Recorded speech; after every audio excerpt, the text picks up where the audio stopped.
दुश्मन मुस्तफा से ये कह दो, खैर चाहे तो हमसे न उलझे, क्यों हम गुलामान अहमद रजा है, अरे कोई भी हमसे जीता नहीं। आपका नाम क्या है? आपका नाम फिरोज है? मोहम्मद फिरोज जी। जी जी जी। तो आप कहाँ तशरीफ फरमा हैं आप? ये रामपुर उत्तर प्रदेश यूपी। अच्छा, रामपुर में? अरे वाह माशाल्लाह, ये तो हमारा पड़ोस में ही है। आप कहाँ से हजरत? दिल्ली से। माशाल्लाह। दिल्ली में कहाँ से? दिल्ली में उत्तम नगर। उत्तम नगर। जी जी जी। रामपुर के कई लड़के हमारे आस पास रहते हैं, काम करने आते हैं यहाँ पर अक्सर। बहुत अच्छी बात, बहुत और अच्छी बहुत बात। सारे ड्राइवर भी हैं जो कैब चलाते हैं ना, तो जी, दिल्ली जी। से रामपुर, रामपुर दिल्ली अक्सर आते रहते हैं गाड़ी लेके। तो कई सारे हैं यहाँ पे आसपास में हमारे, बहुत सारे लोग। जी जी जी जी जी जी जी। तो असल में अब्दुल्ला भाई बता रहे थे आपके बारे में, मैं कहा चलो यार हजरत थोड़ी सी जानकारी लेते हैं। तो असल में मेरे को वैसे कि वैसे तो मैं कोई बहस करने नहीं आया हूँ, बस जी, सिर्फ एक जो है कहते हैं ना, एक मुहज़्ज़ब गुफ्तगू थी, उस हवाले से। एक हदीस है ये, इस हदीस के बारे में थोड़ा सा इख्तिलाफ है, जी तो अगर आप इसको थोड़ा बता सके तो कोशिश कीजिएगा। जी जी। हम ना बिल्कुल बात करेंगे और पूरी बात करेंगे हजरत, लेकिन अभी ना कुछ दिक्कत है, हम बात कर नहीं सकते। अच्छा। नंबर आपका है? नहीं, वो तो मतलब बात हो जाएगी हमसे, आप कॉल लगाएंगे तो। नहीं नहीं, और ऐसा असल में क्या है, थोड़ा सा मेरा मामला रहता है कि मेरे को ना रोज टाइम मिल नहीं पाता है, मेरे को टाइम बहुत कम मिल पाता है। चलिए, आपको मिला था? तो मुख्तसर टाइम में बात करेंगे। जी जी हाँ, और ज्यादा नहीं, दूसरी इंशाल्लाह कोशिश करेंगे 5 से 7 मिनट में हम बात खत्म जी करेंगे। जी जी। दूसरी बात मैं बता दूं, मैं कोई ना आलिम हूँ, ना मुफ्ती हूँ, ना हाफिज हूं, और ज्यादा से ज्यादा अरबी भी मेरे को नहीं आती है। हाँ जी, मेरा खुद वही हाल है, मैं तो खुद कारपेंटर हूँ पेशे से। जी जी जी। अब बात करेंगे। रामपुर में आप जानते होंगे फैजुल्ला नगर, सुना है आपने? जी जी जी। फैजुल्ला नगर। जी फैजुल्ला नगर में मैं पिछले साल में आया भी था। माशाल्लाह। जी जी। बिल्कुल बाईपास पड़ता है, पुल उसके नीचे तो पड़ता है वो फैजुल्ला नगर। जी जी जी। फैजुल्ला नगर। जी जी, रोड पे ही है जी बिल्कुल। हाँ, वहाँ पर आया था मैं पिछले साल। वहाँ पर हमारे 2 दोस्त हैं, रहते हैं वहाँ पर वो। जी जी जी। ये असल में मसला ये था, एक हदीस है ना मुस्लिम शरीफ में कि उस जो हदीस है वो हजरत जाबिर रदियल्लाहु ताला अन्हु से है। वो कहते हैं कि अल्लाह के रसूल हमारे पास से गुजरे तो अल्लाह के रसूल ने फरमाया कि मैं तुम्हें क्यों देख रहा हूँ कि तुम अपने हाथों को घोड़े की दुमों की तरह हिला रहे हो। अच्छा, रफुल देन के ताल्लुक से? जी जी हाँ, मतलब इस हदीस में जो है ना, मैं ये नहीं कह रहा कि रफ़े यदैन के ताल्लुक से है, लेकिन इस हदीस को जो हजरात तरके रफ़े यदैन के कायल हैं वो कहते देखो इसमें रफ़ुल यदैन को अल्लाह के रसूल ने मना फरमाया, और जो हजरात रफ़ुल यदैन के कायल हैं वो कहते नहीं, इसमें अल्लाह के रसूल ने रफ़े यदैन से मना नहीं फरमाया, इसमें अल्लाह के रसूल ने सलाम के इशारे से मना फरमाया। जी जी, कयाम के। हाँ जी जी जी। जो सहाबा सलाम में सलाम करते वक्त हाथों से इशारा करते थे। जी जी जी जी। तो ये बात मतलब कुछ अभी तक सही से वाज़ेह नहीं हो पाई है कि इस हदीस को मतलब किस कॉन्टेक्स्ट में सही तरीके से लिया जाए और इसकी कोई दलील हो। तो एक एतराज इसमें ये आता है कि भाई देखो, अल्लाह के रसूल अपने ही अमल को तो खैर घोड़े की दुमों तस्बीह देंगे नहीं। जी जी जी जी। तो ये बात हमें भी फिर लगी, मैं कहा यार बात तो सही है, अल्लाह के रसूल अपने ही अमल को भला घोड़े की तस्बीह क्यों बोलेंगे भला, ऐसा हो नहीं सकता। लेकिन फिर एक बात मेरे जहन में आई कि जिस अमल को अल्लाह के रसूल ने छोड़ दिया उसको तो फिर दे सकते हैं ना तस्बीह घोड़े की दुमों से, क्या बुराई उसमें? अच्छा, तो आपका सवाल पूरा हो जाए तो मुझे बता देना। जी जी हाँ, बस हो गया, बस और कुछ नहीं। गुफ्तगू का और बात करने का मतलब तभी है जब हम एक दूसरे को सुन पाए। जी जी बिल्कुल। हाँ जी, है नहीं, आपका सवाल हो गया। देखिए, मैं हमारे पहली बात तो ये कि मैं कोई आलिम नहीं हूँ, हो सकता है मुझसे भी मिस्टेक हो जाए। जी जी। तो मिस्टेक होना कोई ईमान की वो नहीं है कि साहब आपका ईमान मुकम्मल नहीं है या आप जो है कमजोर ईमान के हैं। जी जी बिल्कुल। ठीक है, इल्म का ना होना एक अलग बात है, लेकिन मैं आपको फिर भी थोड़ा सा बता देता हूँ। हजरत इमाम बुखारी की एक किताब है जुज़े रफुल दैन। जी। जुज़े रफुल दैन इमाम बुखारी की, शायद आपने नहीं पढ़ी होगी, मैं आपको उसकी PDF भेज देता हूँ व्हाट्सएप पे। अच्छा। तो उसमें रफुल दैन से ताल्लुक जो भी आपका वो है तो आप पढ़ लेना, मेरे कहने से बेहतर आप पढ़ना बेहतर होगा आपका। जी। अच्छा, ये जो जुज़ रफ़े यदैन किताब आप बता रहे हैं, जी जी, तो इस किताब की सनद मौजूद है क्या? जुज़ रफुल दैन इमाम बुखारी की किताब है, अगर आप मानते हैं तो पढ़ लीजिए, और अगर नहीं मानते तो जैसे ऐसा है जैसे मैं बताऊं हजरत आपको, हदीस के अलावा जहां भी किसी चीज को टकराव होता हो, हाँ जी, जहां भी टकराव हो रहा है हदीस में और अमल में, तो फिर अमल देखा जाएगा कि नबी इस्लाम का ये अमल था या नहीं था। तो आपको अगर बेहतर वो अगर आप बगैर रफुल दैन के पढ़ते हैं तो मैं कोई नहीं होता हूँ आपको कहने वाला कि आप रफुल दैन से पढ़िए, और आप अगर रफुल दैन से पढ़ते हैं तो मैं आपको कोई भी ये नहीं होता हूँ कि आपको कहने वाला कि आप जो है रफुल दैन से पढ़िए। आपको जैसे मन करता है। हदीस तो मौजूद है ना भाई कि जिसमें सहाबा किराम ने रफ़े दन को तर्क कर दिया है, फिर वो हदीसें कहाँ जाएंगी? अच्छा, कब तर्क करा है हजरत? अब देखिए कब तर्क करा, इसकी वजह तो हदीस में नहीं मिलती ना। जी जी जी, मैं बताऊँ, अब्दुल्ला इब्न मसूद की रिवायत है एक तर्क रफुल दैन के, कि उन्होंने जब देखा नबी इस्लाम ने रफुल दैन नहीं किया, ठीक है, उसके मुतालिक उसके अलावा तमाम हदीसें रफुल दैन के ताल्लुक से भी हैं, जिसमें कि फतह मक्का के बाद बिल्कुल जो लास्ट में मुसलमान हुए हैं वो उन्होंने जब बाद में लोगों सहाबाओं को नमाज सिखाई है तो उसमें रफुल दैन करके बताया उन्होंने। जैसे मालिक बिन हुवैरिस रजी अल्लाह तआला अन्हु जब 10 सहाबाओं की मौजूदगी में नमाज का तरीका जब सहाबा को बताते हैं कि नबी अलैहिस्सलाम को आपने कैसे देखा नमाज पढ़ते हो, तो उन्होंने बताया कैसे, तो उसमें रफुल दैन किया और उन्होंने कहा, आप सारे सहाबाओं ने उस पर कहा कि हाँ आपने बिल्कुल सही नमाज पढ़ी है जी। और हमारे फिकों, सुनिए हजरत, हमारे जो फिक है ना, मालिकी, हम्बली, शाफी और हनफी, इनमें इख्तिलाफ भी इसी चीज के लिए है हजरत। हाँ जी, हाँ, इसी चीज के लिए इसमें इख्तिलाफ है। तो इख्तिलाफ तो हजरत है, आप करना चाहते हैं तो करिए, नहीं करना चाहते हैं तो नहीं। असल में क्या है वो ठीक है, असल मसला है, देखिए आजकल मामला पता क्या है, मामला ये है कि जैसा कि आपने बताया कि आपकी बातों से लग रहा है कि आप एतदाल को तरजीह देते हैं। जी हजरत, है ना, आप यानी कि एतदाल वाले इंसान हैं। एतदाल मतलब, एतदाल का मतलब होता है कि अपने मुखालिफ के लिए थोड़ी सी गुंजाइश रखना।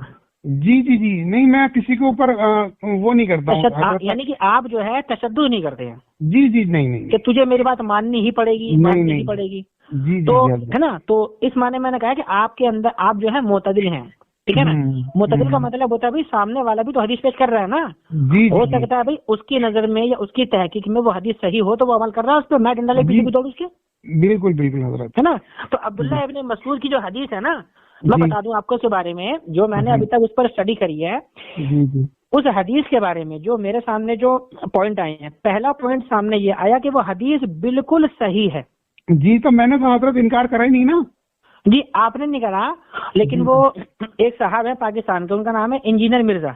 जी जी जी, मिर्जा। वो कहते हैं कि अब्दुल्ला इब्न मसूद की जो हदीस है वो साबित नहीं है। अच्छा, वो कहते होंगे हजरत।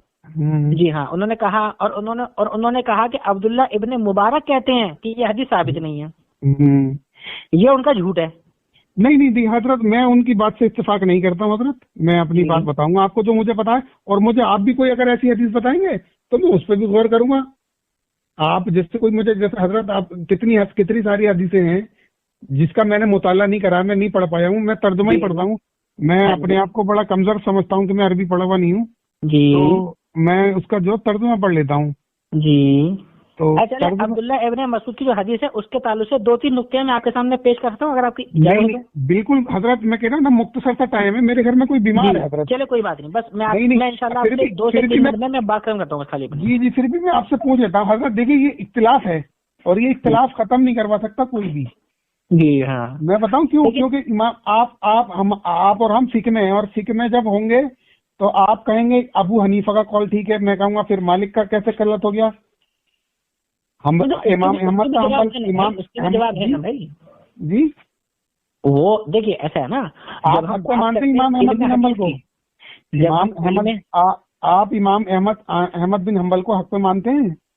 देखिए ऐसा है ना भाई, हक पर मानने का माना ये है कि हम उनको मोमिन मानते हैं और मुसलमानों का जो है एक इमाम मानते हैं, मुसलमान इमाम मानते हैं, वो इमाम है, ठीक है ना, ये मसला है असल में। लेकिन देखिए जब बात होती है हदीस की ना, तो वहां पर फिर हमें इमामों का और पीर साहब का और फलाने शेख का, फलाने मौलवी का, वहां पर फिर हमें कोई जिक्र करना ही नहीं है भाई, क्योंकि यहाँ बात है हदीस की।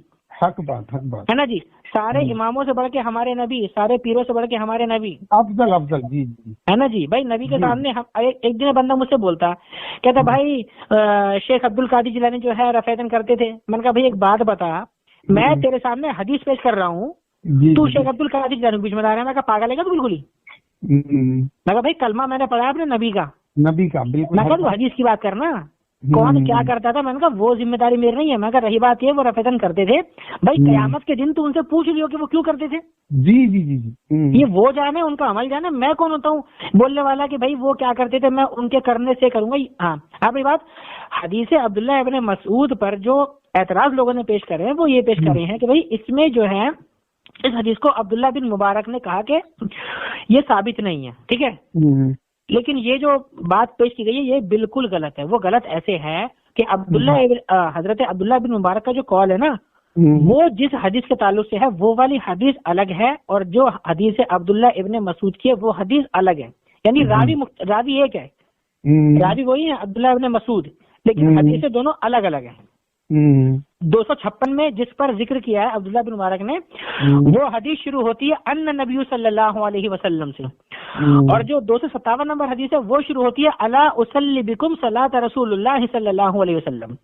अब देखिए हदीस में कितने अल्फाज का फर्क है, अन्ना नबी सल्लल्लाहु अलैहि वसल्लम और अला उसल्ली बिकुम सलात रसूलुल्लाह सल्लल्लाहु अलैहि वसल्लम। ये एक बहुत बड़ी डंडीमारी है मिर्जा के फॉलोअर्स ने जो इस हदीस को झूठ साबित करा। जी जी जी है, और इसमें बोला कि देखो जी इसमें जो है ना, इसमें आसिम बिन कुलैब हैं जो कि ज़ईफ रावी हैं, उनके ऊपर जिरा है। भाई उनके ऊपर कोई जिरा नहीं है कहीं भी, अगर है तो हमारे सामने लाओ ना। अच्छा, एक अब्दुल्ला इब्न उमर की भी है हदीस हजरत अब्दुल्ला इब्न एक मिनट रुकिए, अब्दुल्ला इब्न उमर बताया आपने? हाँ, अब्दुल्ला इब्न उमर जी। कौन सी हदीस है? शायद 735। मतलब हदीस आप बताएं, हदीस में है क्या? हदीस में तो हजरत निकाल के देखना पड़ेगा मुझे। ऐसा देखिए ना, नंबर से तो पता चलता नहीं, आप अगर अल्फाज बताएंगे तो शायद हम कुछ और भी बहस करेंगे ना। ऐसा ना, मैं आखिरी बात छोटी सी, एक हदीस आपने इस नाम लिया हजरत अब्दुल्लाह इब्न उमर का, तो अब्दुल्लाह इब्न उमर का जो कॉल है ना कि जिन लोगों ने रफेदन छोड़ दिया उन्हें कंकरियों से मारना चाहिए, मारते थे, ये भी आपने सुनी होगी। हाँ, और ये जो है जुज रफेदन के अंदर लिखी हुई है। जी जी, ठीक है ना। एक बार आपसे गुजारिश है, कोई फोर्स नहीं है, एक बार आप इसकी सनद की मुकम्मल तहकीक कर लें आप। बिल्कुल करूँगा हजरत, बिल्कुल करूँगा, शुक्रिया। इसकी सनद जो है, इसकी सनद में कहीं ज़ौक़ तो नहीं है? जी जी बिल्कुल करूँगा। मैं तो, मुझे कोई इस्लाह की बात बताता है तो मैं तो फौरन और आपको करता हूँ और तहकीक करता हूँ, और तहकीक मुझे सही मिलती है तो मैं अमल करता हूँ हजरत। जी। आपको अरबी पढ़नी आती है? नहीं आती है, बिल्कुल नहीं आती हजरत। तो फिर मैं अपने आप को करेंगे फिर कमजोर मैं तो हजरत तहकीक क्या फिर तर्जुमा ही पढ़ता हूँ। नहीं तो तर्जुमा में फिर तहकीक नहीं हो पाएगी ना मुकम्मल। हाँ, तो फिर मैं किसी आलिम को सुनूंगा फिर, और क्या है। अब मसला तो वही है ना, अब जैसे मैंने बताया आपको अब्दुल्लाह इब्न मसूद की हदीस है, अब उसमें अरबी के जो लफ्ज है शुरू के वो दो अलग अलग हदीसें हैं, अला उसल्ली बिकुम और अन्ना नबी सल्लल्लाहु अलैहि वसल्लम। लेकिन जो अब जो बंदा होगा आपके सामने पेश करने वाला, वो तो हदीस के आपको आखिरी अल्फाज सुनाएगा ना, और आखिरी अल्फाज दोनों के सेम है। इसमें मुझे हिंदी में तर्जुमा करके बताइए कि ये इन दोनों में मतलब किस चीज का फर्क आ रहा है। जी मैं बताता हूँ। अब्दुल्ला इब्न मुबारक की हदीस और अब्दुल्ला इब्न मसूद की। जी हाँ, जी जी जी जी, चलिए मैं आपको बताता हूँ, ठीक है ना, सुनिए। टंकी भर गई। अब्दुल्ला बिन मुबारक का जो कॉल मजकूर है ना तिरमिजी की हदीस नंबर 256 में, है ना जी। अब वो जो कॉल है वो हदीस के अल्फाज शुरू यहाँ से होते हैं अन्ना नबी सल्लल्लाहु अलैहि वसल्लम, और इसके रावी भी असल में हजरत अब्दुल्ला इब्न मसूद ही हैं। अच्छा, इसके रावी मसूद ही हैं हजरत? हाँ जी बिल्कुल, हाँ जी जी। और जो दूसरी हदीस है 257, उसके रावी भी हजरत अब्दुल्ला इब्न मसूद हैं। वो हदीस शुरू होती है यहाँ से अला उसल्ली बिकुम सलात रसूलुल्लाह सल्लल्लाहु अलैहि वसल्लम फलम यरफअ यदैहि इल्ला फी अव्वली मर्रतिन। ये हदीस खत्म होती है। लेकिन मसला क्या है, इस हदीस में जो आखिर के अल्फाज है ना वो दोनों में कॉमन है। अच्छा, तो इसमें हजरत मुझे थोड़ा तर्जुमा तो बताइए। चलिए मैं तर्जुमा आपको बताता हूँ, ठीक है ना। आप कोई ऐप चलाते हो, कोई हदीस की कोई ऐप? कोई? हाँ, मेरे पास है 2-3 ऐप है। आपके पास इस्लाम 360 है और इस्लाम आला हज़रत के फाउंडेशन का है। सुनो, इस्लाम 360 ये वाली हदीस आपको नहीं मिलेगी।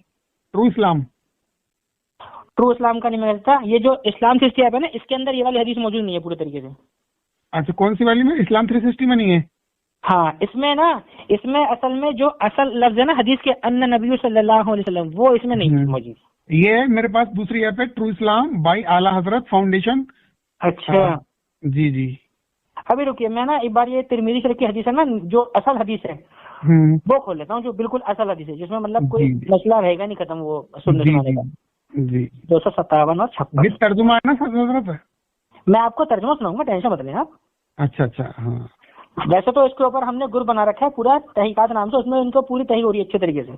कर दीजिए हजरत, ऐड कर दीजिए मुझे, बड़ी हाँ इंशाल्लाह ऐड कर लेंगे आपको, लेकिन मैं आपके सामने अभी जो है हदीस पेश कर दूं, ठीक है ना, वो ताकि आपका मसला ही थोड़ा अच्छा क्लियर हो जाए। ये आप जो है, जैसे आपको ये मेरा नंबर किसी ने दिया है या मतलब कैसे आपका, आप जैसे ये हमारे अब्दुल्ला भाई हैं, इन्होंने आपको कॉल लगाया था। अच्छा ये हजरत जैसे इन्होंने क्या मतलब कहाँ से देखा ये मतलब? जाने खैर। अच्छा देखिए चलिए हदीस आ गई सामने। जी जो हदीस नंबर है 257 वो उसके अल्फाज है, शुरू होती है हदसना हन्नाद हदसना वकीउन अन सुफियान अन आसिम बिन कुलैब अन अब्दुर्रहमान इब्न अस्वद अन अलकमा काला काला अब्दुल्लाह इब्न मसऊद। ये हो गई सनद सनद खत्म। अब शुरू होता है मतन। अब देखिए मतन पे गौर करना है। मतन है अला उसल्ली बिकुम सलात रसूलुल्लाह सल्लल्लाहु अलैहि वसल्लम फसल फलम यरफा यदैहि इल्ला फी अव्वली मर्रतिन। यहाँ पर अगर हदीस खत्म हो गई है, ठीक है। अब देखें, अब जो 256 नंबर हदीस है उसमें क्या है, कहाँ गई यार, तो ना चैट में इतनी सारी चैट हो जाती हैं।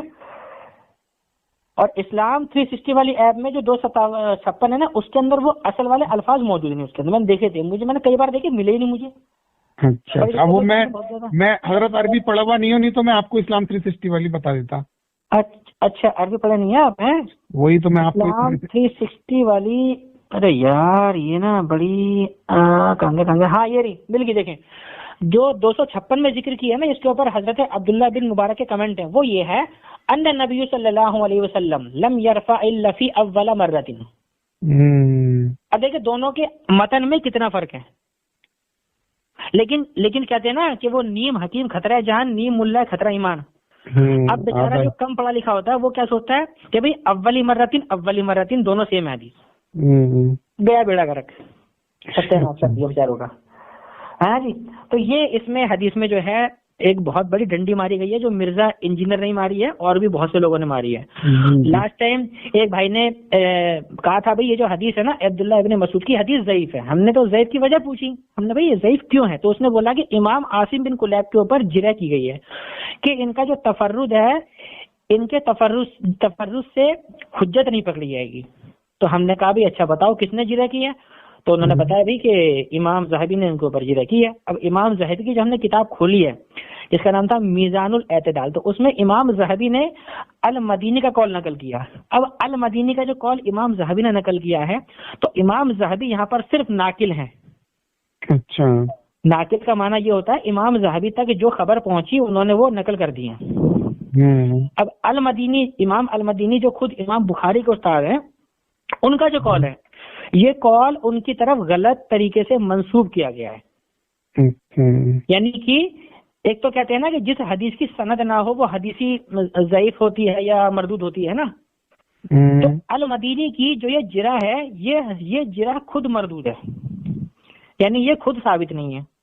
अब आप सोचें जब जिरा साबित नहीं तो फिर रावी के ऊपर हम वाला जिरा कैसे करते हैं भाई? अब रावी की तौहीद साबित हो गई ना, फिर खुद जुबैर रज़ी साहब जो है, जो अहले हदीसों के बहुत बड़े आलिम है पाकिस्तान के, उन्होंने खुद लिखा है अपनी किताब में कि जब जमहूर की तौसीक साबित हो जाए ना, तो उसके बाद अगर कोई किसी रावी के ऊपर जिरह मुफस्सर का भी दावा करे तो उससे फर्क नहीं पड़ता है। अच्छा। अब चाहे वो जिरह मुफस्सर कहे चाहे जिरह मुबहम कहे, फर्क नहीं पड़ता, क्योंकि जमहूर ने तौसीक करे। तो आम आदमी, हजरत में 1 मिनट में आपको रोके ना, तो ये हजरत आम आदमी के लिए तो ये मुश्किल है ना, डिफिकल्ट है ना ये, जैसे नॉर्मल आदमी के लिए, जैसे मान लो आप इतना इल्म रखते हैं, ठीक है, तो आप ये जानते हैं, आप जानते हैं और माशाल्लाह बता भी ठीक से रहे। जी जी, ये जैसे मैंने कम पढ़ा लिखा आदमी हूँ। अच्छा, आप करते क्या है रामपुर में? मेरी सूट शॉप है। शॉप जूते की? सूट, जी। अच्छा, वैसे कौन से एरिया में रामपुर में आप? मैं रामपुर के पास एक गांव पड़ता है पटवारी।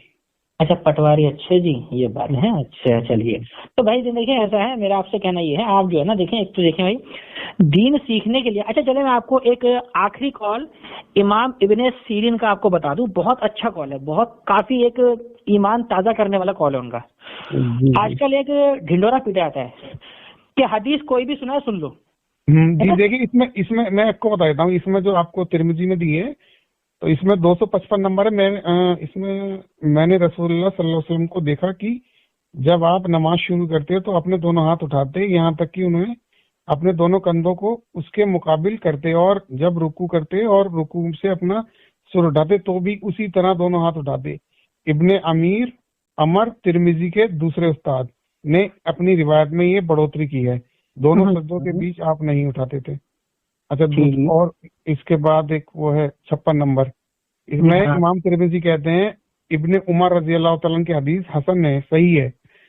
इस सिलसिले में उमर, अली, वाइल बिन हजर, मालिक बिन हुवैरस, अनस, अबू हुरैरा, अबू हुबैद, अबू उसैद, अल बिन साद, मोहम्मद बिन मसलमा, अबू कतादा, अबू मूसा अशअरी, जाबिर और उमैर लेसी रज़ियल्लाहु तआला से भी लाइन पे ना था। जी बिल्कुल बिल्कुल बिल्कुल। जी हजरत, शुक्रिया। हदीसें आई हैं, यही सहाबा इकराम में से कुछ अहले इल्म जिनमें इब्ने उमर, राजिक, जाबिर बिन अब्दुल्ला, अबू हुरैरा, अनस इब्ने अब्बास, अब्दुल्ला बिन जुबैर रज़ियल्लाहु वगैरह शामिल हैं। और ताबईन, अता, ताऊस, मुजाहिद, नाफे, सालिम बिन अब्दुल्ला, सईद बिन जुबैर वगैरह कहते हैं।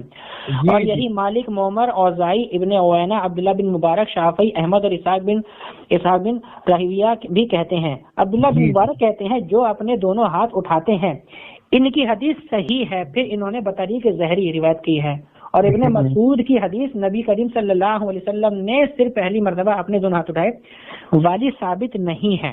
जो अल्फाज है ना, ये मालिक बिन अनस नमाज के रफ़उद्दैन को सही समझते थे। अब्दुल रज़्ज़ाक का बयान है कि मामर भी नमाज में दूर यदैन को सही समझते थे। मैंने जारूद बिन मुआज को कहते सुना कि सुफियान बिन उयैना, उमर बिन हारून और नज़र बिन सुमैल अपने हाथ उठाते जब नमाज करते और जब रुकू करते और रुकू में अपना सर उठाते। जी तिरमिज़ी ये है 256। अब आप 257 खोलें एक बार। जी 257। अब्दुल्ला बिन मसूद रज़ियल्लाहु तआला ने कहा, क्या मैं तुम्हें रसूलुल्लाह सल्लल्लाहु अलैहि वसल्लम की तरह नमाज न पढ़ाऊं? तो उन्होंने नमाज पढ़ाई और सिर्फ पहली बार अपने दोनों हाथ उठाए। इमाम तिरमिज़ी कहते हैं एक इब्ने मसूद रज़ियल्लाहु अन्हु की हदीस हसन है। इस सिलसिले में बरा बिन आजिब रज़ियल्लाहु अन्हु से भी हदीस आई है। सहाबा इकराम और ताबईन में से बहुत से आलिम यही कहते हैं और अहले इल्म यही कहते हैं, और यही सुफियान सौरी और अहले कूफा का भी कौल है, वालों का भी यही कौल है। जी हाँ जी, ये है असल हदीस जो है ना, जो असल हदीस है। अच्छा, ये और 56 वाली हजरत देखिए 56 वाली में जो जिक्र हुआ है ना उसका अन्ना नबी, जिसका मतलब था अन्ना नबी सल्लल्लाहु अलैहि वसल्लम, वो अच्छा वो है। और जिन सहाबा से रफ़उल यदैन करने की हदीस मरवी है उनका जिक्र किया इमाम तिरमिज़ी ने। अच्छा, ठीक है। देखिए आप हदीस की जो किताब है ना, या कोई भी किताब लीजिए आप, जब भी कोई राइटर किताब लिखता है ना, तो राइटर जो होता है अपने एक चैप्टर को पूरा करता है। तो उस चैप्टर के कॉन्टेक्स्ट में जितनी भी चीजें उसको मिलती है ना, वो उन चीजों को सिस्टम वाइज जमा करता है। तो और इमाम तिरमिज़ी की किताब की एक बहुत बड़ी खासियत है, मैं बता दूं आपको आज।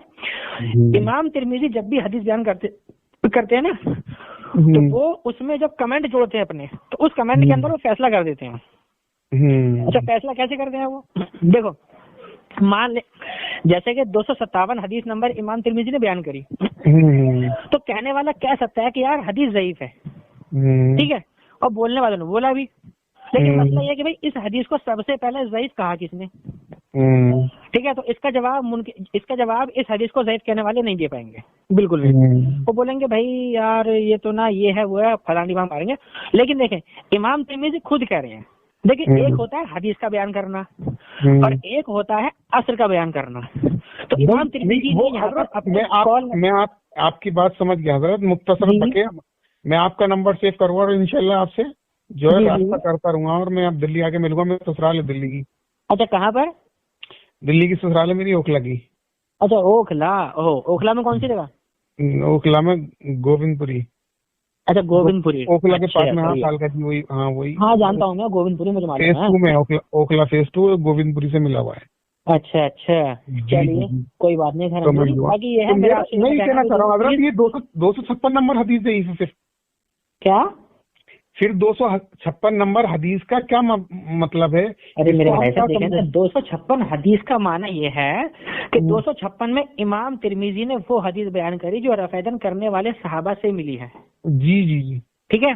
देखिए मुहद्दिस का हदीस नकल करना नहीं जो होता है ना, वो तो देखो ना, आप इस बात पे आप एक वो कर सकते हैं कि नहीं आपको करना चाहिए, या ना ही आप ये कर सकते हैं कि आपको नहीं करना चाहिए। मेरा मतलब ये कि एक तो 257 नंबर जिसमें कि अब्दुल्ला इब्न मसूद से रफुल यदैन करना साबित नहीं है, और एक 256 नंबर हदीस है जिसमें यह है कि तमाम सहाबाओं के साथ हदीस करना, रफुल यदैन करना साबित है। तो इसमें से मुझे कौन सी माननी है? मैं ये आपसे आप 257 में इमाम तिरमिज़ी जो नीचे कमेंट किए ना, वक्त की कमी के कारण मेरे एक मसला है, मैं आपको बता नहीं सकता, मैं बाद में कोई बात हम इंशाल्लाह कॉल करेंगे। इसलिए मुख्तसर वक्त में मैं पूछना चाह रहा हूँ आपसे कि ये जो है मतलब इसको हम ज़ईफ समझें या कैसे समझें? नहीं देखें हदीस को जबरदस्ती ज़ईफ नहीं बनाना चाहिए, पहली चीज तो ये। अच्छा, जबरदस्ती ज़ईफ ना बनाएं आप। जी जी जी। दूसरी बात ये देखें, कभी भी कोई काम होता है ना, तो किसी काम को मना जब ही किया जाता है जब वो पहले होता था। जी जी। अगर मैं मना करने की हदीस कोई एक आध हदीस है? एक आध नहीं है, बहुत सी हदीसें हैं। जी जी, जैसे रफुल यदैन मनसूख हुआ, ये कब हुआ, नबी इस्लाम ने कब करा? ऐसा है ना, कब हुआ, ऐसे तो अगर आप बोलेंगे कब हुआ तो बहुत सी हदीसें ऐसी हैं, मैं भी कह दूंगा भाई सजदों का रफ़ा यदैन कब मनसूख हुआ, तो कब का तो जवाब नहीं मिल सकता ना हमें।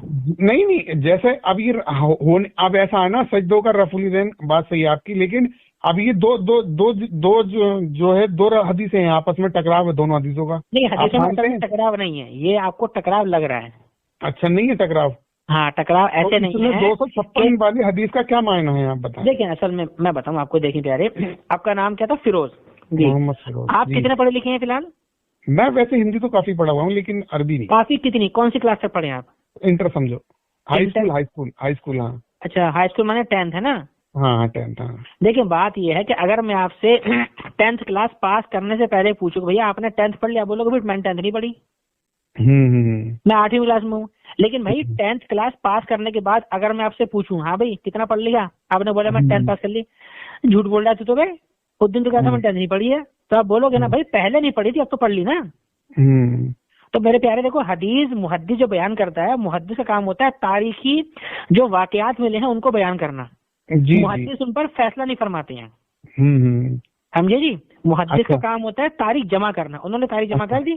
जी जी। अच्छा ठीक है, ये बात मैं हजरत आपकी समझ गया। आप जो है रफुल यदैन के पक्ष में नहीं है, आप जो है रफ़ा यदैन के पक्ष में नहीं होना अलग चीज है, रफ़ा यदैन के पक्ष में होना अलग चीज है, और दरमियान का जो रफ़उल यदैन है पहला रफुल यदैन के पक्ष में है ना, एटलीस्ट कम से कम आप जो है आपका जो आप जो कहना चाह रहे हैं वो आप इस आपका झुकाव इस तरफ है कि पहला रफुल यदैन के अलावा नमाज में रफुल यदैन नहीं करना चाहिए। बिल्कुल जी, और इसके ऊपर बहुत सी हदीस, बहुत से सहाबा के असर मौजूद हैं। जी जी जी, जिसमें कोई लेने वाली बात नहीं है। अब मान लो जैसे हजरत उमर, हजरत अबू बकर और भी बहुत बड़े देखो, मैं करने के भी आपको बहुत सारे बता दूंगा और नहीं करने के भी बहुत सारे। मेरे प्यारे देखो, बताना एक अलग चीज है ना भाई जी। अच्छा, तो मैं आज के टाइम में मौजूदा हालात में पूछ रहा हूँ, जो रफुल यदैन करता है उसकी नमाज का क्या बनेगा और जो नहीं करता उसकी नमाज का क्या बनेगा? देखिए मैं आपके सामने हदीस पेश कर दूंगा, हदीस के ऊपर आपको जितनी सनद की तहकीक करनी है वो आप कर लीजिए, मेरी तरफ से छूट है आपको। जी जी जी, बिल्कुल छूट है, और इंशाल्लाह आपके एक राजी का एतराज ला के दूंगा आपको। हजरत अब रिजल्ट का टाइम आ रहा है ना, अब रिजल्ट बताइए ना। जी देखें, रिजल्ट ये है कि आज के टाइम में अगर कोई शख्स अपने दिमाग से रफ़ुल यदैन करे या छोड़ दे, वो बिल्कुल जाहिल है एक नंबर का, जो अपने दिमाग से करेगा। जी जी जी, कि मुझे तो, क्योंकि देखें असल में क्या है ना, हमारी जो नौजवान नस्ल है ना, हमारी नौजवान नस्ल, देखो हजरत मैं बताता हूँ आपको, मैं कुछ ऐड करना चाहता हूँ अगर आप कर लें तो। देखिए तमाम इमामों ने रफुल यदैन करा है। नहीं, ये बिल्कुल गलत बात है। इमाम अहमद बिन हम्बल ने नहीं करा है। इमाम अहमद बिन हम्बल किसके शागिर्द थे? किसके थे आप बताएं? इमाम शाफी के शागिर्द थे वो। जी जी जी, इमाम शाफी ने करा है। हाँ, इमाम शाफी करते थे, इमाम अहमद बिन हम्बल करते थे, और इमाम मालिक नहीं मानते थे इसको, कहते थे मैं तो मानता ही नहीं इसको। अच्छा, इमाम अबू हनीफा भी नहीं मानते थे? नहीं, बिल्कुल नहीं। इमाम अबू हनीफा कहते थे हमारे नजदीक देखिए वो बात फिर बहुत, देखिए हजरत फिर वो बहुत लंबी बात हो जाएगी। मेरा कहने का मतलब ये कि जो आज के टाइम में या जो जिन जिन लोगों ने रफुल दैन करा है उनकी नमाजों का क्या बनेगा, जो नहीं करते हैं उनका क्या बनेगा? तो देखिए इसका जवाब मुख्तसर दूं तो ये है, जैसा कि आपने कहा कि इमाम शाफी करते थे और इमाम अहमद बिन हम्बल करते थे। जी जी। अगर आप इमाम शाफी के फिका को मानते हैं तो आप रफ़ेदन करें, हमें आपसे कोई झगड़ा नहीं है। अच्छा, फिक को मारना जरूरी है हजरत? फिक को मानना जरूरी इसलिए है क्योंकि तमाम उम्मत इस बात पर मुत्तफिक है। तमाम उम्मत के खिलाफ जाकर एक अलग से अपनी 2 ईंट की मस्जिद बनाना ये ठीक नहीं है। देखिए हजरत, मैं बिल्कुल इस बात के खिलाफ हूँ कि मस्जिदें अलग बनाई जाए। नहीं, मस्जिद अलग ना बनाए, किसने बोला आपसे? हाँ हाँ जी जी। ऐसी बात है भाई, मेरे इलाके में एक मस्जिद है, अब 500 लोग और बढ़ गए, मैंने नई मस्जिद बना ली, मैंने क्या गलत कर दिया भाई? नहीं, फिक की फिरके के हिसाब से ताल्लुक से मतलब नहीं, देखिए फिरका अलग है और फिका अलग है, आप इन दोनों को आपस में जोड़ रहे हैं ना। हजरत वो डिबेट फिर दूसरी तरफ चली जाएगी। मैं आपसे डिबेट कर रहा हूं, फिरका अलग चीज है। जी जी, मैं वही तो कह रहा हूँ कि जो जिस मस्जिद में रफुल दैन होता है, मान लीजिए, और होता ही है, मान के लीजिए होता ही है, दिल्ली में बहुत सी मस्जिदों में रफुल दैन होता है। दिल्ली में कितनी मस्जिद देखी आपने रफ़ेदन वाली? मैंने बहुत सारी देखी, बहुत सारे लोग देखे, मतलब बहुत सारे लोग रफुल दैन करते हैं। और मैंने तो आज तक रफ़ेदन करने वाले बस कभी कभार बेचारा 6 महीने में एक आध बंदा मिल जाता खाली बस। इंशाल्लाह आप आइए, मैं दावत दूंगा आपको, उसमें सब रफुल दैन वाले होंगे। वो कोई दिक्कत नहीं, समझे? हाँ हाँ ठीक है कि आप चलिए, खैर बता रहे थे आपको कहीं बिजी हैं, आप कहीं घर में काम नहीं, लेकिन आपका काफी टाइम ऐसा है, मेरे वालिद साहब की थोड़ी तबीयत खराब है, मैं आपसे बात कर रहा हूँ, टाइम दे रहा हूँ, वरना ये होता है ना आजकल हर उलेमा एक वीडियो डाल देता है कि देखो भाग गया। नहीं, वो ऐसा टेंशन मतलब है सर, हम उसमें के नहीं भैया। नहीं को हुआ क्या है? वालिद साहब को आपके हुआ क्या है? वो थोड़ी उनकी तबीयत खराब है, पैरालाइसिस हो गया था उनको। पैरालाइसिस? अच्छा जी। तो अभी क्योंकि मौसम भी ठंडा चल रहा है, जी जी जी, ऐसे में उनका ध्यान ज्यादा रखना, समझ गए? जी जी, मैं 1 हफ्ते से उन्हीं के साथ हूँ अल्हम्दुलिल्लाह, और बेहतर है उनकी तबीयत। अभी घर लाया हूँ आज, 8 दिन में हॉस्पिटल से मैं आज ही घर लाया हूँ।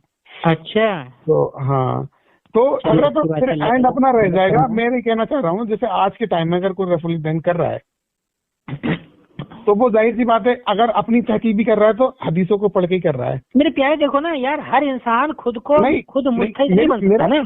मेरा सवाल सुन लीजिए हजरत पूरा। मेरा कहने का मतलब है, जो भी है, जैसे आपने मुझे ना करने की, हम हनफियों को या जो भी लोग नफुल दैन नहीं करते हैं तो उनको ना करने की बताई होगी, ठीक है? मेरी आप सवाल सुनते रहे ना। और जो लोग करते हैं तो जाहिर सी बात है उन्हें रफुल दैन करने की हदीसें बताई होंगी, तभी तो वो करते हैं। जी बिल्कुल, आप मेरी बात समझ पा रहे हैं? बिल्कुल समझ रहा हूँ मैं। जी जी, जो लोग रफुल दैन करते हैं तो उनको रफुल दैन की हदीसें बताई होंगी, और जो लोग नहीं करते हैं उनको नहीं करने की बताई होंगी। तो आप मुझे कम मुख्तसर टाइम में बता दीजिए कि रफुल दैन करने वालों का क्या, नमाजों का क्या होगा और नहीं करने वालों का क्या होगा। चलिए खैर, मैं आपको इसका जवाब मुख्तसर में नहीं दे पाऊंगा, लेकिन आप मुझे इतना बताइए, मेरे सामने हदीस मौजूद है कि रफ़ेदैन छोड़ दिया, अल्लाह के रसूल ने छोड़ दिया, बहुत से अहले इल्म सहाबा ने छोड़ दिया। अब मैं रफ़ेदैन करूँ या ना करूँ? अब मैं क्या करूँ जी? ऐसे में मैं क्या करूंगा? मेरे तो मैं आपको वही कहूंगा कि अब्दुल्ला मालिक बिन हवेरस बिल्कुल आखिर के मुसलमान है, उन्होंने नमाज। मालिक बिन हुवैरिस आखिर के मुसलमान है, लेकिन सवाल ये है कि मौला अली, अब्दुल्ला इब्ने मसूद, हजरत जुज़े रफुल दैन में पहली हदीस मौला अली की है। देखिए आप जुज़ रफ़ेदैन के अंदर जो रिवायतें हैं ना, उनकी अगर सनद पर कलाम करूंगा तो आप जवाब नहीं दे पाएंगे उसको। मैं तो कह रहा हूँ, मैं तो बहस नहीं करता हूँ हजरत, आप मुझसे कहेंगे मैं बहस कर ही नहीं पाऊंगा। बहस तो हमारी कोई हो ही नहीं रही ना, आप जुज़ रफ़ेदैन बीच में ला रहे हैं बार बार। जी किसको? जुज़ रफ़ेदैन जो है ना किताब, ये इमाम बुखारी की तरफ मंसूब है, ध्यान रखें। मंसूब है तो ठीक है, मैं बुखारी की मालिक बिन हुवैरिस की जो रिवायत है वो तो बुखारी में हजरत। मालिक बिन हुवैरिस जो है ना, तो मालिक बिन हुवैरिस जो है, क्या वो अब्दुल्ला इब्ने मसूद से बड़े आलिम थे? देखिए, बड़े और छोटे का मैं कंपेयर नहीं कर रहा हजरत, वो जाहिर सी बात है अब्दुल्ला इब्ने मसूद जो हैं चोटी के, वो हैं साहबी हैं, बहुत बड़े, उनके बारे में हदीस है बुखारी में, बहुत बड़े नहीं, कुरान इनसे सीखो। मतलब मसाइल बयान करते थे और मसाइलों में रहते थे। बिल्कुल भाई, तो जाहिर सी बात है ना भाई, एक तरफ एक मुफ्ती फतवा बताए और एक तरफ एक गैर मुफ्ती फतवा बताए, तो भाई हम मुफ्ती की बात को ज्यादा मानेंगे ना। जी जी, नहीं देखिए, नहीं हजरत, आप ये फिर डिबेट हमारी दूसरी तरफ चली जाएगी। मैं आपसे फिर कहना चाह रहा हूँ, देखिए मैं बात कर रहा हूँ सहाबा की भाई, एक सहाबी वो जो फकीह है, साहिब इल्म है, जी, जो अल्लाह के रसूल के साथ रहा हर वक्त में, सफर हजर में हर वक्त अल्लाह के साथ रहा, वो बता रहा है हदीस। और एक तरफ ऐसा सहाबी हदीस बयान कर रहा है जो कि गैर फकी सहाबी है, फकी नहीं है वो। मैं ये नहीं कह रहा कि सहाबी को मत मानो, देखो भाई सहाबा का भी अपना अपना फहम होता है। तो फिर हम किसकी अब्दुल मालिक बिन हवेरेज की रद्द करें? मैं कहता हूँ अब्दुल्ला इब्ने मसूद जब एक फकी सहाबी मौजूद है, जी जी जी, तो हम फकी सहाबी की हदीस को कबूल करेंगे ना भाई। जी जी, हम अब्दुल्ला इब्ने उमर और मालिक बिन हवेरेज और बहुत सारे जिसका अभी हमने जिक्र किया 256 नंबर हदीस में। मैं आपके सामने मौला अली की पेश कर दूं, मौला अली की पेश कर दूं, मानेंगे आप? मौला अली तो वो है ना जिनके बारे में बताया जाता है भाई कि बहुत बड़े आलिम है, उनसे बड़ा तो आप किसी को मान भी सकते हैं आलिमों में, चाहे वो अब्दुल्ला इब्ने मसूद हो चाहे दीगर। फिर हम अपनी बात को एंड करते हैं। आप बता दीजिए जो रफुलिदैन करते हैं या जो करते हैं थे उनकी नमाजों का क्या बनेगा हजरत? बनेगा ये समझे, देखो अगर मैंने आपको सिंपल सा दिया है, अगर कोई शख्स जैसे कि आजकल लोगों के अंदर तहकीक का वो है कि हाँ हमें तहकीक करनी है, आप साहिब तहकीक बने आप, जी जी, उसके बाद अगर आपकी तहकीक है रफेदन करने की तो आप करें, और अगर आपकी तहकीक रफेदन ना करने की है तो आप रफेदन ना करें। लेकिन ये जब है कि जब आप इस मकाम पर पहुंचे जी, लेकिन आप उस लायक नहीं है ना। जी जी, आप मान लीजिए मैं हूँ, मुझे उर्दू पढ़नी नहीं आती और मैं दावा कर रहा हूँ मैं इमाम अबू हनीफा से बढ़ के बन गया, ऐसा क्या नहीं जाएगा भाई? जी जी, नहीं हो सकता ना ये। तो पहले मुझे इस लायक बनना पड़ेगा कि मैं इमाम अबू हनीफा के सामने बैठ सकूं। अरे तो नहीं हजरत, अब हम देखिए, अब फिर हम ये डिबेट ऐसी होती है हजरत, कोई ना कोई मसला हमारी बातों से ही निकल जाता है, आप समझ रहे हैं? अब हम जैसे कोई और भी, मैं आपसे कोई और मसला घुमा के बोल दूं तो वो फिर और दूसरी तरफ हमारी बात चली जाएगी। मैं तो हजरत आपसे ये एंड में पूछना चाह रहा हूँ, अब मैं इंशाल्लाह आपसे बात जरूर करूंगा और आपसे रास्ता करता रहूंगा इंशाल्लाह, ठीक है? मैं आपसे एंड में ही कहना चाहता हूँ हजरत, जो रफुलिदैन करते हैं उनकी नमाजों क्या बनेगा? मेरे भाई साहब मैं आपको पहले भी जवाब दे चुका, जो इंसान रफेदन करता है अगर वो अहले सुन्नत के मनहज के मुताबिक रफेदन करता है तो ठीक है, अच्छा, उसकी नमाजों पर हम कोई कमेंट नहीं कर सकते और उनकी नमाजें अल्लाह की बारगाह मकबूल हैं। जो इंसान अपनी खुद की भोंडी तहकीक से रफेदन करेगा उसका सत्यानाश होगा। अच्छा, मतलब उसकी तो मतलब जिस लोगों ने रफुलिदैन करे हैं आज तक उनकी नमाजों का देखिए मैंने बोला कंडीशनली, कोई अपनी खुद की अकल से रफेदन करेगा। कंडीशन आप नहीं लगा, इस्लाम में कंडीशन आप नहीं लगा सकते। नहीं देखे ना भाई, आपने मुझसे सवाल पूछा है, मैंने उस सवाल में कंडीशन लगाई है ना। देखिए मैंने आपको मुख्तसर सा हमारी टाइम दिया था और कुछ कम बढ़ती 38 मिनट हो गए, जो वो कोई बात नहीं है। मैं आपसे बात जरूर करूंगा इंशाल्लाह बाद में। मैंने अभी आपसे कहा था कि आपके वालिद साहब हैं, आप उनका ख्याल रखिए, लेकिन आपने फिर बोला कि नहीं ऐसा है ना, अब जो हमने 38 मिनट बात करी है उसका कुछ रिजल्ट तो कुछ फायदा तो होना चाहिए। हमने ऐसा नहीं हो सकता ना रिजल्ट आज ही निकल जाए। रिजल्ट मैंने बता दिया, जो इंसान अहले सुन्नत के मनहज पर कायम रह के रफेदन करता है, ठीक है? तो अच्छा, मतलब जो अहले सुन्नत फिरके में रह गया, अबू हनीफा नहीं बोला है मैंने, ध्यान रखिएगा। अहले सुन्नत मनहज पर रहकर जो रफेदन करता है, जी, अहले सुन्नत का मतलब यही है ना, जो सुन्नत का अमल करता है ना हजरत, वो अगर रफुलिदैन करता है, देखिए सुन्नतों पर अमल तो सुनिए, देखिए अगर जो मतलब आपके फिक में रह के अगर रफुलिदैन करता है वो तो नहीं, मेरे फिक में नहीं है ना, मैंने फिका नहीं बोला है, मैंने बोला अहले सुन्नत के मनहज पर रहकर जो रफेदन करेगा तो सब सुन्नत समझ के करते हैं हजरत। नहीं, ये किसने बोला आपसे? ये गलतफहमी है आपकी। मैं जो रफुलिदैन करता हूँ तो रसूलुल्लाह की सुन्नत समझ के रफुलिदैन करता हूँ। नहीं, आप सुन्नत समझ के रफेदन नहीं करते हैं जी, फिर क्या समझ के करता हूँ भाई? आपके सामने जब ये बात आई है, मैंने आपके सामने हदीस पेश कर दी। नहीं हजरत, आप देखिए, आप दो बातें कर रहे हैं, फिर मेरा आपसे इख्तिलाफ हो जाएगा। इख्तिलाफ किसने मना करा? आप कह रहे हैं कि अगर जो अहले सुन्नत रह गई अगर करेगा तो मैं तो कह रहा हूँ, मैं तो सुन्नत समझ के करता हूँ, मेरा तो कोई दूसरा मौक़िफ़ ही नहीं है ना। आप ये बताएं, ये और मैं आपको दूसरी बात बता दूं, मैंने 30 साल बगैर रफुलिदैन से नमाज पढ़ी है। बहुत अच्छी बात है। जी, मैंने बगैर रफुलिदैन से पढ़ी है। तो अगर आप कहते हैं कि अगर आप सुन्नत समझ के, तो बिल्कुल हाँ, मैं सुन्नत। चलिए आप ये बताएं, आप कह रहे हैं कि आपने 30 साल बगैर रफेदन नमाज पढ़ी है, ये बताएं मुझे, रफेदन करना आपने कब से शुरू करा है? मैंने जब से मुझे ये हदीस पता चली तो मैंने ये हदीस आपको किसने बताई?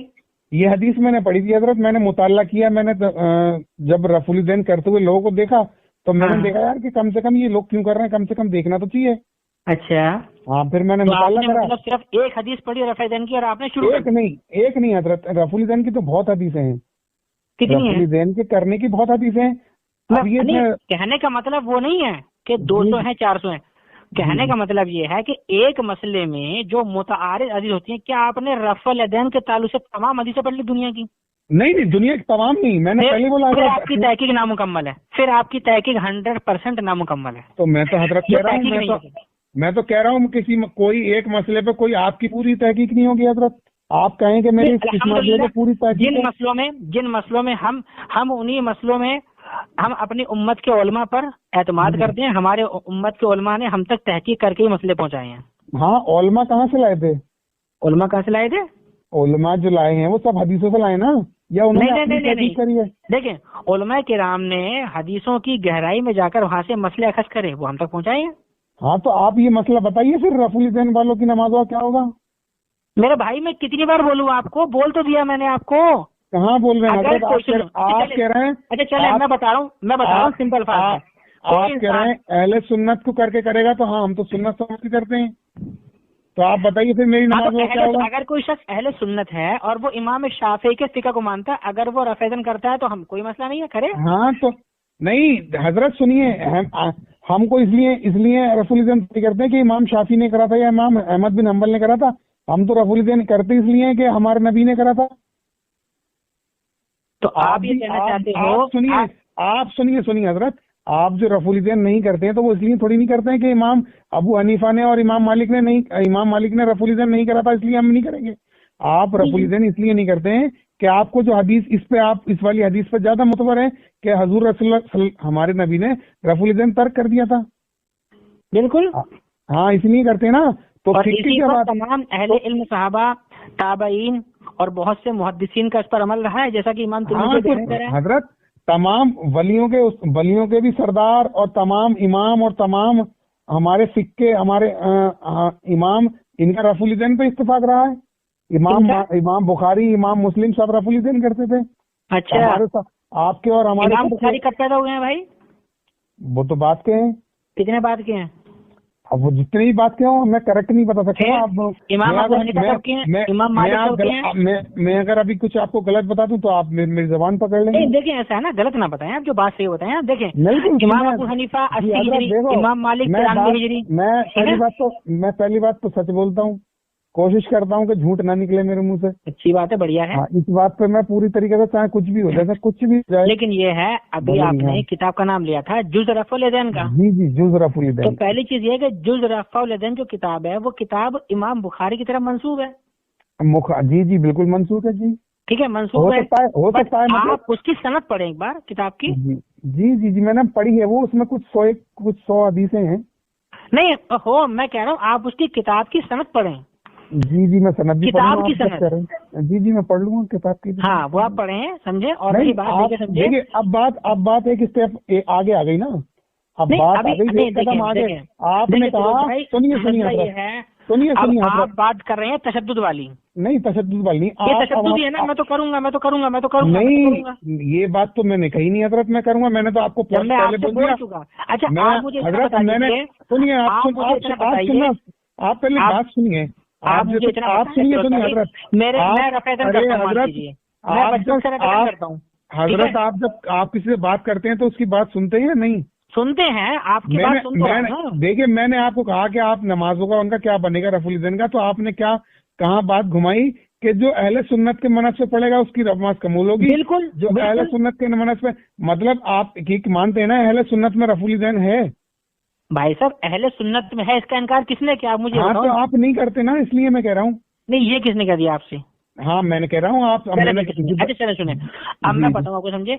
अहले सुन्नत के तमाम अकाबिरीन का, तमाम उलमा मुतकद्दिमीन का, मुताखिरीन का इस बात पर इत्तेफाक है कि अहले सुन्नत के अंदर सिर्फ 4 अइम्मा मुज्तहिदीन को वो मकाम हासिल है कि जिनकी फिका को फॉलो किया जा सकता है। इसके अलावा 5वीं फिका अब मुरत्तब नहीं की जाएगी। हाँ, समझे जी। अब कोई 5वीं फिका निकालता है खुद, जैसे कि अहले हदीस फिरका है, इन्होंने अपनी एक नजरिया अलग ही निकाला है, समझे जी। अब इन्होंने बोला क्या, हदीस पढ़ो, जो समझ में आया वो करो। अब हुआ क्या, अब बेचारा आजकल बेचारे कम पढ़े लिखे, जिन्हें उर्दू पढ़नी नहीं आती, ला बुखारी ला मुस्लिम ला तिरमिजी ला, एक हदीस पढ़ी बुखारी से, तहकीक कर ली मैंने। अरे भाई, काय की तहकीक कर ली भैया आपने? तहकीक का मतलब पता क्या होता है? तहकीक का मतलब ये होता है कि अगर आपने रफ़े यदैन का टॉपिक चुना है ना, तो हजरत सुनिए मेरी बात, आप सुनिए, देखिए आप मेरी बात तो सुन ले पहले, जो बात सुन ले आप मुझे भी तो मौका दें हजरत। अरे मेरी बात जो बात मैं कर रहा हूँ कौन सा वो बुरी होंगे मेरे अजीज, आप नाम बताइए अपना, आप नाम बताइए। नाम है रफीक, मोहम्मद रफीक। हजरत मैं ये कहना चाह रहा हूँ, जो आपकी आवाम है जो बगैर रफुल यदैन से नमाज पढ़ती हुई आई आज तक, उनसे आप ये बात कह सकते हैं कि आपने जो तहकीक की है बगैर रफुल यदैन के पढ़ने की कभी?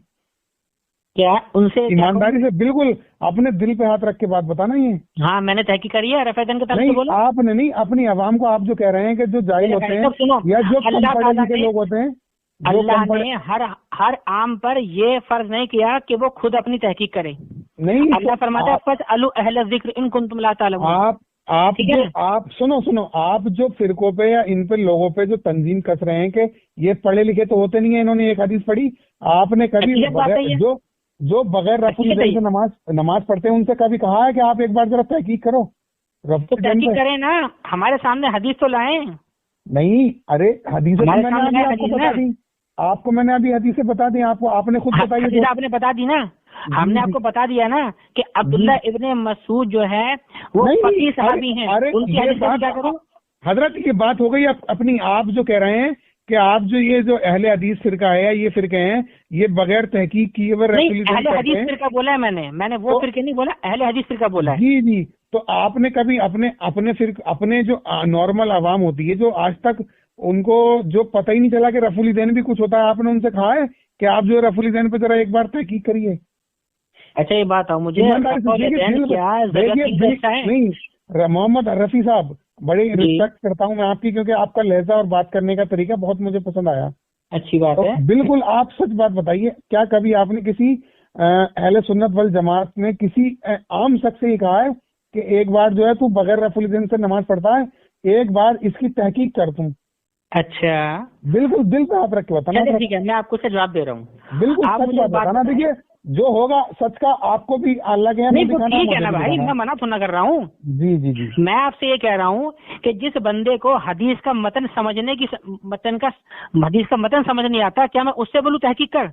उससे बोलूँ तहकीक कर? मैं हजरत अभी आपने अभी एक बात उन अहले हदीस फिरके पे जो कसी है कि वो जो उन्होंने पता तो कुछ होता नहीं है, एक हदीस पढ़ के उन लोगों ने कराया ना भाई, बुखारी पकड़ा के ले तू बुखारी पढ़। हाँ, तो मैं वही तो कह रहा हूँ, आप जो कहते हैं कि आप वो एक फिरके का नाम लिया आपने कि वो उन्हें पता होता है, तहकीक तो कुछ करते नहीं है और रफुल यदैन करना शुरू हो जाते हैं, तो आप ईमानदारी से बताइए, आपने कभी किसी आम अहले सुन्नत वल जमात के शख्स को कहा है कि भाई तू बगैर रफुल यदैन की नमाज पढ़ रहा है, तूने तहकीक करी है? भाई साहब मैं आपको उसी बात का जवाब दे रहा हूँ ना, हम इस बात को कहते ही नहीं है कि हर बंदा हदीस पढ़े, हम कहते हैं हदीस पढ़नी है तो उलमा के पास जाओ, हदीस सीखो। हम ये नहीं कहते कि खुद बुखारी पढ़, अहले हदीस क्योंकि कहते हैं खुद बुखारी पढ़ो, इसलिए ये सवाल उनसे बनता है। हाँ, तो आप वो भी आपका जो नजरिया है ना, ध्यान रखें, आपके ऊपर उसी बात का सवाल कायम हो सकता है जिस चीज को आप मानते हो। आप अगर मानते हैं कि आपके वालिद साहब बीमार हैं, तो मैं कह सकता हूँ भाई साहब आपके वालिद साहब तबीयत ठीक है, खाना पीना होगा, तो बोलेंगे भाई हाँ ठीक है। अब मेरे वालिद साहब ठीक हैं, आप बोलेंगे हाँ भी कैसे हैं, खांसी ठीक है, भैया खांसी कभी तूने? मैंने तो कहा ही नहीं भाई। तो हम कह रहे हैं कि ये बीमारी अहले हदीसों में है। हर जाहिल जिसको उर्दू नहीं आती वो हदीस पढ़ता है, फिर कहता है मैंने तहकीक कर ली, फिर बोलो हदीस हमें पता है, कहते हैं हमें पता नहीं है। ना ही तो आपको किसी के अनपढ़ होने पर जाहिल कह सकते हैं? क्यों नहीं कह सकते भाई, जब है तो देख लिया ना हमने। नहीं आप अच्छा अहले हदीसों बात सुनो, अहले हदीसों मैंने एक फिरका और देखा है जो रुकू से उठने के बाद दोबारा नियत बांधता है। अब बोलो आप क्या करोगे? हाँ, तो वो अपने सब फिरके के अपने बात तो वही है ना भाई, उम्मत के अंदर इंतशार कौन पैदा कर रहा है? इंतजाम तो हर फिरके वाले अपने अपने तरीके से कर रहे हैं। इंतशार देखो, अहले सुन्नत ने हमें मुनज़्ज़म बनाया। मुनज़्ज़म का मतलब होता है हमें एक निजाम में बांधा है। निजाम का मतलब होता है कि अगर हम 100 लोग जमा है ना, तो 100 मुसलमान एक ही बात बोलें, तो एक ही जैसा अमल करें। ये ना हो एक रफ़ा यदैन कर रहा है, एक रफ़ा यदैन के बाद रुकू बांध रहा है, एक सजदे में जाके टांग उठा रहा है, एक सजदे, तो बंदा क्या बोलेगा? अब इनकी नमाज जैसी निकम्मों की, जाहिलों की। हाँ, बिल्कुल। सोचे ना आप जरा भाई, आप एक बार सोचें, आप एक जमात में चल रहे हैं, ठीक है, अब मान लीजिए वहां के लोगों ने बैठकर खाना खाया, आप उनके अलग चलेगा, नहीं मैं अलग खाना खाऊंगा, तो आप मुझे बताएं अमल आपका सही है क्या? गलत है ना ये, हालांकि जायज है, जायज है, लेकिन फिर भी लोग आपको गलत कहें। क्यों भाई? एक बात बता रहा, सारे मुसलमान वहां पर इत्तेफाक से बैठे हैं, तो तुझे भी वहां बैठना चाहिए, भले ही तू खाना मत खा, लेकिन उनका साथ तो दे। हमें रफ़ा यदैन से इख्तिलाफ नहीं है, हमें इख्तिलाफ इस बात से है कि रफ़ा यदैन का मतलब उस जगह उठाए जाते हैं जहाँ पर लोग नमाज नहीं पढ़ रहे हैं। एक बात कहना चाहता हूँ, अगर जैसे अगर आप रफ़ा यदैन वाली मस्जिद में जाएंगे या इमाम शाफी जो शाफी है उसकी मस्जिद में जाएंगे, तो आप रफ़ा यदैन करेंगे? पहली बात तो ये कि ऐसा मौका अभी तक मिला नहीं जिंदगी में कभी। जिंदगी में अगर ऐसा मौका मिला, सफर करते हैं? हाँ करता हूँ सफर कभी कभार। तो कभी कभार तो ऐसे मान लो मौका पड़ गया, नहीं होता है पता। मेरे भाई साहब देखो, जब मौका पड़ेगा जबकि जब देखी जाएगी। नहीं, आप अपना पूरा मौकिफ रखिए इस बात को। आपने कहा है कि आप एक अलग बैठ के खाएगा, एक अलग करेगा, एक टांग उठा के करेगा, लेकिन मेरे और एक बगैर टांग उठा के खाएगा, तो आप इसका जवाब देना, आप इसका जवाब देंगे? चलो मैं आप जो शाफी है और मस्जिद, आप शाफी और अहमदी मस्जिद में पहुंच गए। जवाब दे रहा हूँ, इसका जवाब ये है कि इमाम शाफी की जो फिका को फॉलो करते हैं, अगर वो लोग रफ़ाउल यदैन करते हैं, ठीक है, तो मुझे उनके रफ़ा यदैन करने से इख्तिलाफ ही नहीं है। अच्छा, तो आप करेंगे? नहीं, मैं करूँ ना करूँ वो मेरा अमल है। नहीं, तो आपको फिर लोग क्या बोलेंगे कि ये जो है साहब ये तो टांग उठा के कर रहा है ये। नहीं, मैं उनको जवाब दे दूंगा ना, उसमें क्या है। जी। और मेरे जवाब के बाद अगर वो इमाम शाफी के मुकल्लिद मेरे पे एतराज करें तो आपका जूता मेरा सर होगा। नहीं, अरे मैं हजरत मैं तो कहीं में आप भी नहीं कर सकते ना रफ़ा यदैन करने वाले पे। बात वो नहीं है ना, आप रफ़ा यदैन करने वाले पे अब ये बात जा रही है बिल्कुल आउट ऑफ कॉन्टेक्स्ट। रफ़ी साहब देखिए, मैं बोल चुका हूँ पहले ही, हमारा इख्तिलाफ रफ़ा यदैन के करने और ना करने पर नहीं है। नहीं करने के मनहज पर है ना। आपने रफ़ा यदैन के ताल्लुक से वो बातें बता दी जो हमें नहीं करना चाहिए। आपने कह दिया कोई टांग उठा के ऐसे कर रहा है, कोई ये कर रहा है, तो जैसे मतलब वो तो मैंने आपने वही कर दिया, घोड़ों की बात नहीं करी है, आपने वही घोड़ों की दुम वाला, आपने जो घोड़ों की दुम वाले पे लाके कहानी को ला दिया है कि घोड़े की दुम अल्लाह के रसूल का है ना। हाँ, मैं वही तो कह रहा हूँ। जी, आपने वही कह दिया। अब आपके ऊपर आई तो आपने कह दिया ये करना है तो करूंगा, नहीं तो आप उसमें उस जमात में अलग लगेंगे ना। हाँ, मैं अलग हूँ ना। अगर वहाँ का इमाम, अगर सुनो अगर वहाँ का इमाम ये कह दे, रफ़ी साहब एक मिनट सुनिए यार, मेरी बात तो सुनो यार। आप मेरी बात तो सुन लीजिए। आप अपनी बात हो गई, पहले मेरा जवाब सुन लो फिर अपनी बात बोल देना। अगर उस मस्जिद का इमाम, जी हजरत मेरी बात तो सुन लीजिए यार, मेरी बात पूरी होने दो फिर बोल लेना, मैं सुन लूँ। मेरा सवाल रह जाएगा ना फिर। सवाल हो गया ना भाई? नहीं, अभी नहीं हुआ। सवाल को 6 बार दोहराते हो आप सवाल पहले अपने पुराने सवाल का जवाब ले लो। पहले सवाल सुन लीजिए, उसके बाद आपने। अच्छा, पहले आप पुराने सवाल का जवाब दूं क्या नहीं दूं? आप घबरा क्यों रहे हैं? आप मेरा सवाल बताओ मुझे, पुराने सवाल का जवाब दूं क्या नहीं दूं? नहीं, ये मैं जो सवाल ऐड कर रहा हूँ, पहले पुराने का जवाब नहीं देना। आगे आपने कहा कि 100 लोगों में से एक आदमी ऐसे कर रहा है तो वो अलग लगेगा। बिल्कुल, मतलब अलग लगेगा और अजीब भी लगेगा। ठीक है, लेकिन अगर आप रफ़ा यदैन वाली मस्जिद में जाएंगे और रफ़ा यदैन नहीं करेंगे तो आप कैसे लगेंगे? हाँ, मैं उसका जवाब दे रहा हूँ ना। मैं आपने अपनी सवाल हो गया या और बोल रहे हैं? जी, आपने अपनी नमाज बेहतरीन पढ़ी यार, फिर कोई बात सवाल हो गया? जी हो गया। मैं जवाब दूं या नहीं दूं? जी खिसियाए नहीं हजरत, आप परेशान हो। मैं यही सवाल का जवाब मैं दे रहा था, तो फिर दोबारा वही सवाल कर दिया। सवाल का जवाब देखो, सवाल ये था आपका सवाल था कि मैं ऐसी मस्जिद में गया जहाँ पर जो है इमाम शाफी के फिका को फॉलो करने वाले इमाम और लोग हैं जो रफ़ा यदैन से नमाज पढ़ रहे हैं। मैं वहाँ पर गया, ठीक है, मैंने वहाँ पर बगैर रफ़ा यदैन के नमाज पढ़ी, तो उसमें कोई बंदा मुझ पर एतराज कर सकता है, ठीक है ना? ये आपने बोला है ना, गलत तो नहीं बोल रहा मैं आपसे ये कह रहा हूँ, आप मुझे किसी भी ऐसी मस्जिद में ले चले जहाँ पर इमाम शाफी के मुकल्लिदीन हो। हजरत ये बात तो मैंने कहीं नहीं कि एतराज करेगा। मैंने ये कहा कि आप कैसे लगेंगे वहाँ पे, मैंने ये कहा ही नहीं कि एतराज करेगा कोई। अच्छा चलो ठीक है, मेरा कहने का मतलब आप समझ ही नहीं पा रहे। हाँ, सुन लीजिए अब मैं आपको इस बात का जवाब दे रहा हूँ। जो मैंने आपसे कहा था कि एक जगह 100 लोग बैठे हैं, वो 100 लोग बैठे खाना खा रहे हैं, एक आप अलग चले गए और 100 लोग कह रहे हैं बेटा इधर आके बैठिए, आपने कहा मैं नहीं खा रहा, तो उस मसले में और इस मसले में क्या फर्क नहीं है? पहले मेरे को ये बताओ जरा। बिल्कुल फर्क है, आपने एग्जाम्पल दिया ना। फर्क है ना, आपने एग्जाम्पल दिया ना। सवाल आप वो करो जिसका जवाब दिया जा सके। तो हजरत मैंने तो सवाल करा नहीं, आपने ही सवाल कराया ना, मैंने तो आपने अपनी जवाब, अपनी बात का जवाब नहीं दे पा रहे। अब आप आ गए हो तशद्दुद पे। नहीं हदीस हजम नहीं हो रही है। नहीं हजरत, देखिए आप पड़ता है कि अहले हदीस मुनकिर हदीस हैं, उनके नहीं देखिए हदीस मानते हैं। देखिए आप हदीस नहीं मानते हैं हदीस लोग। देखिए आप एक तो खिसिया रहे हैं आप मैं सच बोल रहा हूँ भाई। नहीं अभी आप, ये सवाल तो मेरा था ही नहीं है, आप ही ने सवाल करा कि एक आदमी अगर ऐसा करेगा तो वो अलग। आप मुझे एक बात बताओ, आपने देखिए हजरत तो थोड़ी सी जगह आप जो है दीन इस्लाम की जो मामलात हैं, आप उनको अकल की कसौटी पर परखते हो क्या? देखिए हजरत, देखिए सुनिए, वो मैं पहले बता दिया, मैं हजरत पढ़ा हुआ नहीं हूँ, आप कहीं मुझे फांस देंगे। फांसने की बात ही नहीं भाई, कसम रखे काबा की, अगर मैं आपको किसी बात पर फांसूं तो अल्लाह की फांस नहीं रहा।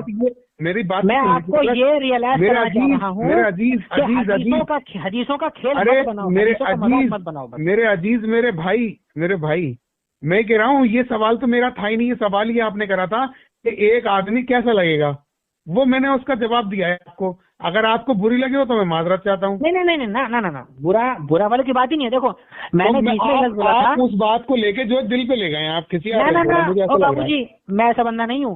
आपको याद होगा मैंने बीच में एक लफ्ज बोला था कि उलमाए अहले सुन्नत ने हमको मुनज़्ज़म बनाया। मुनज़्ज़म माने एक निजाम बनाया है। निजाम का मतलब होता क्या है? निजाम का मतलब होता क्या है, पहले वो समझो। और बीच में यार इतनी बातें मत काटा करो प्लीज भाई, रिक्वेस्ट है आपसे, बीच में बातें मत काटा करो। देखो निजाम का मतलब पता क्या होता है? मान लो एक कॉलोनी में 500 मुसलमान रह रहे हैं। अच्छा तो हजरत मैं माजरत चाहूंगा हजरत, मैं बताऊं? चलो कोई बात नहीं, आप फिर एक काम करो, आप आराम करो, खाना पीना खाओ अपना। देखो इंशाल्लाह कल बात में मौका मिलेगा, करेंगे बात। इंशाल्लाह मैं कल आपको कॉल करूंगा। मैं थोड़ा ना सुनो, एक काम करो, आप उर्दू और अरबी पढ़ना सीखो पहले। बिल्कुल हजरत, बहुत शुक्रिया, मैं कोशिश कर रहा हूँ। बिल्कुल हजरत, मैं कोशिश कर रहा हूँ। वरना और अगर कोई मेरी बात बुरी लगी हो, कोई मेरी बात बुरी लगी तो मैं माजरत। हमें तो बस एक ही बात बुरी लगती है कि नबी की हदीस पेश की जाती है, लोग पता नहीं जाते बीच में। वो मैंने जो 2 बातें आपको लौट करी हैं या उसका जवाब दिया, उसके लिए माजरत चाहता हूँ। लेकिन वो हजरत आप ही का सवाल था, आप ही ने उस सवाल को लाया, तो इसके लिए मैंने हम वो बात ही नहीं करते समझे भाई कि दीन के मसले में बुरा माने भाई, सीधी बात है। दलील से बात करो, दलील लो, दलील से जी दलील से जी हजरत। बस उसके अलावा बहुत शुक्रिया हजरत आपका। और इंशाल्लाह जो भी आपने इल्म दिया है मैं उसको, ठीक है, आप अपने वालिद साहब का ख्याल रखो, ठीक है? बिल्कुल, दुआ की दरखास्त, उर्दू अरबी थोड़ा पढ़ना सीखो जरा। बिल्कुल हजरत, दुआ की दरखास्त है इंशाल्लाह। इंशाल्लाह अज़्ज़ व जल। अल्लाह ताला तमाम मोमिनीन को दुनियावी